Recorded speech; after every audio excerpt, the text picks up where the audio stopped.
মহাভারতের যুদ্ধে অলৌকিক শক্তিশালী অস্ত্রগুলো কেমন ছিল জেনে নেওয়া যাক।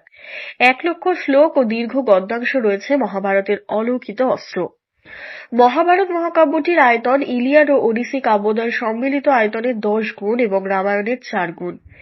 এই মহাকাব্যের শব্দ সংখ্যা প্রায় 18 লক্ষ। মহাভারতের মূল উপজীব্য বিষয় হল কৌরব ও পাণ্ডবদের গৃহবিবাদ এবং কুরুক্ষেত্র যুদ্ধ। এই যুদ্ধ 50 লক্ষ নিয়ে গঠিত সেনাবাহিনী লড়াই করেছিল মাত্র 14 দিনের মধ্যে। মহাভারত দীর্ঘতম মহাকাব্য হিসেবে পরিচিত এবং এটি এখনো পর্যন্ত রচিত দীর্ঘতম কবিতা হিসাবেই বর্ণনা করা হয়েছে। কৌরব ও পাণ্ডবদের মধ্যে সংঘটিত মহাভারতের যুদ্ধের সময় 18 দিনে 16 কোটি যোদ্ধা নিহত হয়েছিল। বিভিন্ন দেবতারা কৌরব এবং পাণ্ডব উভয়কেই অস্ত্র এবং চক্র আকারে বিভিন্ন ধরনের অস্ত্র দিয়েছেন। এসব অস্ত্র পারমাণবিক অস্ত্র হিসাবেও বিবেচনা করা হয়। এগুলিকে মন্ত্র দ্বারা প্রার্থনা করে ডাকা হতো। ফলে 16 কোটি যোদ্ধা নিহত হয়েছে এবং মাত্র 10 জনকে জীবিত রেখেছিল। পাণ্ডব থেকে 7 জন এবং কৌরব থেকে 3 জন। রক্তক্ষয়ী যুদ্ধে ব্যবহার করা হয়েছিল নানা ভয়াবহ অস্ত্র, যা বর্তমান হাইড্রোজেন বা পারমাণবিক বোমার মতো, যা পারমাণবিক বোম বা সবচেয়ে বেশি বিধ্বংসী হাইড্রোজেন বোমার মতো ধ্বংসকাত্মক হিরোশিমা নাগাসাকির মতো প্রভাব ফেলতে পারত। এই সকল অস্ত্রের প্রয়োগে তাই মহাভারতের অস্ত্র বর্ণনায় আমাদের প্রচুর কৌতূহল তৈরি করে। চলুন দেখে নেওয়া যাক যে সকল অস্ত্র কেমন ছিল। 1. পাশুপত অস্ত্র। মহাভারতের অলৌকিক অস্ত্র প্রাচীন হিন্দু ইতিহাসে পশুপতন্ত শিবকালী এবং আদি পরাশক্তির সবচেয়ে ধ্বংসাত্মক ব্যক্তিগত অস্ত্র ছিল। এটি কালী এবং শিবের ব্যক্তিগত অস্ত্র। এটি একটা অর্ধচন্দ্রাকৃতি বিধ্বংসী অস্ত্র, যেটি মন, চোখ, কথা অথবা ধনুকের দ্বারা নিক্ষেপ করা যায়। এটি বাংলায় পশুপত অস্ত্র নামেও পরিচিত। এটি বিপুল সংখ্যক দানব এবং এটি বিশাল আত্মাকে আহ্বান করে, যা অস্ত্রটিকে ব্যক্ত করে। যতবার এই অস্ত্রকে আহ্বান করা হয়, তার মাথা কখনো একরকম থাকে না। এই অস্ত্র পুরো বিশ্বকে ধ্বংস করতে সক্ষম। লক্ষ্য যেমনই হোক না কেন, এটা তা সম্পূর্ণরূপে ধ্বংস করবে। কখনো কখনো নিম্নবর্গীয় সেনা বা যোদ্ধা এই অস্ত্র হারেননি। এমনকি কোনো নিম্নবর্গীয় সেনা বা যোদ্ধার বিরুদ্ধেও পশুপতাস্ত্র নিক্ষিপ্ত হয়নি। একমাত্র মহারথীদের বিরুদ্ধে ব্যবহার করেছিলেন পশুপতাস্ত্র। পাশুপতাস্ত্র নিক্ষেপিত হলে সমস্ত কিছু ধ্বংস করে বিপক্ষের পরাজয় অসম্ভবই করে। প্রকৃতপক্ষে অনেক পণ্ডিত সম্মত হন যে পশুপতন্ত হল হিন্দু পুরাণে উল্লেখিত অন্যান্য সমস্ত জ্যোতির মধ্যে সবচেয়ে শক্তিশালী, ধ্বংসাত্মক এবং অপ্রতিরোধ্য অস্ত্র। এই শক্তিশালী অস্ত্রটি সৃষ্টি ধ্বংস করতে এবং সমস্ত প্রাণীকে পরাভূত করতে পারে। মহাভারত আমাদের বলে যে কেবলমাত্র ভারতের প্রাচীন মহাভারতের প্রধান কেন্দ্রীয় চরিত্র অর্জুনই এই অস্ত্রটির অধিকারী ছিলেন। ভগবান শিব শুধু এই অস্ত্র প্রদান করতে পারতেন। অর্জুন তপস্যা করে এই অস্ত্র ভগবান শিবের কাছ থেকে পান। কিন্তু এটি তিনি কখনো যুদ্ধে ব্যবহার করেননি। মহাভারতে কুরুক্ষেত্রের ধর্মযুদ্ধের সময় অর্জুন জয়দ্রথের প্রতি পশুপতাস্ত্র নিক্ষেপ করেছিলেন। এমন ভাবে নিক্ষেপ করেছিলেন যে জয়দ্রথের মাথা কেটে গিয়ে তার পিতার কোলে পড়েছিল। 2. ব্রহ্মশির অস্ত্র। এই ব্রহ্ম অস্ত্র থেকে 4 গুণ বেশি শক্তিশালী। এটি বর্তমান হাইড্রোজেন বোম এবং থার্মোনিউক্লিয়ার ফিশন বোমের মতো মারাত্মক ভয়ানক। পঞ্চম পাণ্ডবদের উপর একটা অশ্বত্থামা ব্যবহার করেছিলেন ঘাসের থেকে। মহাভারতের অলৌকিক অস্ত্র। অস্ত্রটি শত্রুর উপর উল্কাবৃষ্টি আহ্বান করতে সক্ষম ছিল, দেবকে বধ করতেও সক্ষম। এই অস্ত্রটিকে ব্রহ্মাস্ত্রের বিবর্তন হিসেবে বিবেচনা করা হয়। অশ্বত্থামা পরীক্ষিত এর উপর এটা ব্যবহার করেছিলেন। যে ব্রহ্মার শিরস্থ ব্রহ্মাস্ত্রের বিবর্তন এবং এটি ব্রহ্মাস্ত্রের চেয়েও শক্তিশালী হওয়ার জন্য ভগবান ব্রহ্মা দ্বারা নির্মিত। এটি একটি গোপন সফল অস্ত্র। মহাভারতে বলা হয়েছে যে অস্ত্রটি ভগবান ব্রহ্মা 4টি মাথাকে এই ডগা হিসাবে প্রকাশ করেছিল। মহাভারত যুগে অগ্নিবেশ, দ্রোণ, অর্জুন এবং অশ্বত্থামা এই অস্ত্র চালানোর জন্য জ্ঞান ধারণ করেছিলেন, তবে কেবলমাত্র অর্জুনই নিক্ষেপ করা ও প্রত্যাহার করার জ্ঞান পেয়েছিলেন। মহাভারত এই শক্তিশালী অস্ত্র একটি দুর্দান্ত বর্ণনা দেয়। বজ্রপাতের অসংখ্য শব্দ শুনতে পাওয়া যায়, হাজার হাজার উল্কা পড়ে এবং সমস্ত জীবজন্তু প্রচুর আতঙ্কিত হয়ে ওঠে। এটি আগুনের বিশাল গোলাকারের মধ্যে ভয়ঙ্কর শিখায় জ্বলে ওঠে। পুরো আকাশটি শব্দে ভরে ওঠে এবং আগুনের শিখায় ভয়াবহভাবে জ্বলতে থাকে। পর্বতমালা, জল এবং বৃক্ষসহ সমগ্র পৃথিবী কেঁপে ওঠে। এটিও বলা হয় যে অস্ত্রটি একবার ব্যবহার করা হলে তার উপর যে অঞ্চলটি ব্যবহার করা হয়েছিল তা ধ্বংস হয়ে যাবে এবং কমপক্ষে 12 বছর ধরে ঘাসের ফলকও নয়, এমনকি নতুন জমিতে নতুন কিছু বাড়তেও পারবে না। সেই অঞ্চলে 12 বছর ধরে বৃষ্টি হবে না এবং ধাতব এবং পৃথিবী সহ সমস্ত কিছু বিষাক্ত হয়ে যায়। 3. ব্রহ্মাস্ত্র অস্ত্র। এটি প্রাচীনকালের অন্যতম শক্তিশালী অস্ত্র ছিল এবং এটির আধুনিক বিবরণ পারমাণবিক অস্ত্রগুলির বিবরণ হিসাবে এটির কাছাকাছি রয়েছে। নিকৃষ্ট স্বর্গীয় অস্ত্র ধ্বংস করতে বা তাদের মোকাবিলায় ব্রহ্মাস্ত্র ব্যবহার করা হতো। মহাভারতের অলৌকিক অস্ত্র ব্রহ্মাস্ত্র ছিলেন ভগবান ব্রহ্মার পছন্দের অস্ত্র, যিনি এটিকে ইন্দ্রের জন্য তৈরি করেছিলেন। ব্রহ্মার একক মাথা অস্ত্রটির ডগা হিসাবে প্রকাশ পায়। ব্রহ্মাস্ত্র বিশ্বের মতো যন্ত্রণাদায়ক এবং আগুনের মতো শক্তিশালী ছিল।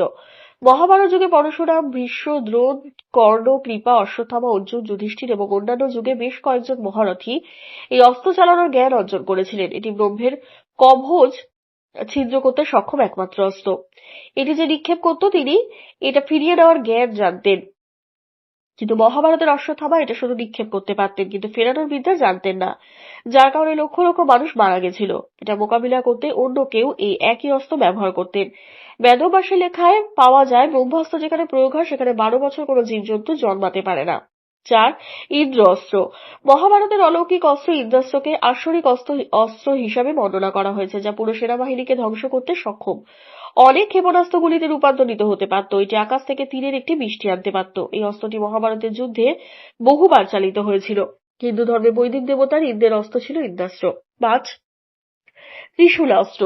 মহাভারতে উল্লেখিত সবচেয়ে শক্তিশালী অস্ত্রগুলোর মধ্যে একটি হল দেবতা শিবের ব্যবহৃত ত্রিশূল। নিঃসন্দেহে ত্রিশূলকে পৃথিবীর সর্বাধিক গুরুত্বপূর্ণ দুটি ধর্মের প্রতীক হিসাবে ব্যবহার করা হয়, হিন্দু ধর্ম এবং বৌদ্ধ ধর্ম।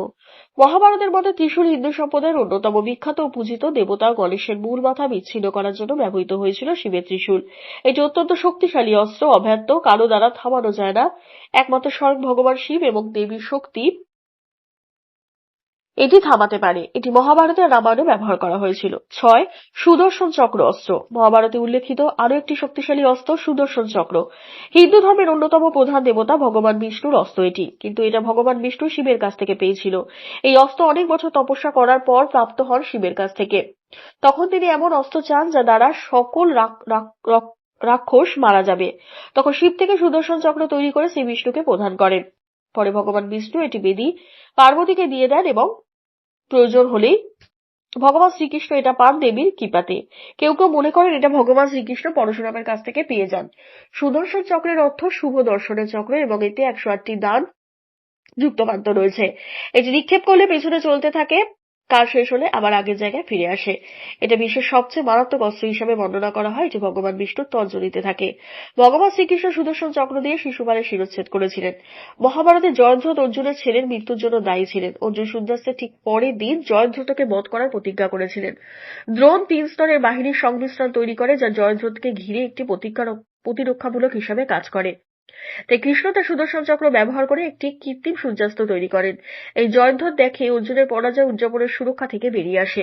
তাৎক্ষণিক মুহূর্তে কৃষ্ণ সূর্য প্রকাশের জন্য তার চক্র ব্যবহার করলেন। কৃষ্ণ তখন অর্জুনকে হত্যা করার আদেশ দেন। অর্জুন তার আদেশ অনুসরণ করে জয়ধ্বজের শিরচ্ছেদ করেন। 7. বজ্র অস্ত্র। বজ্র একটি সংস্কৃত শব্দ যার অর্থ বজ্র বা হীরা উভয়। বজ্রকে একটি শক্তিশালী অস্ত্র হিসেবে বর্ণনা করা হয়। সাধারণত একটি পাঁজর গোলাকার মাথা সহ একটি ঘুড়ির আকারে থাকে। বজ্র অস্ত্র ব্রহ্মার কাছ থেকে বর পেয়েছিলেন যে সে কোনো পঞ্চ বা কাঠ দ্বারা নির্মিত কোনো অস্ত্র দ্বারা বধ হবেন না। এটি দুদুঋষির মুনির অস্ত্র দেয়।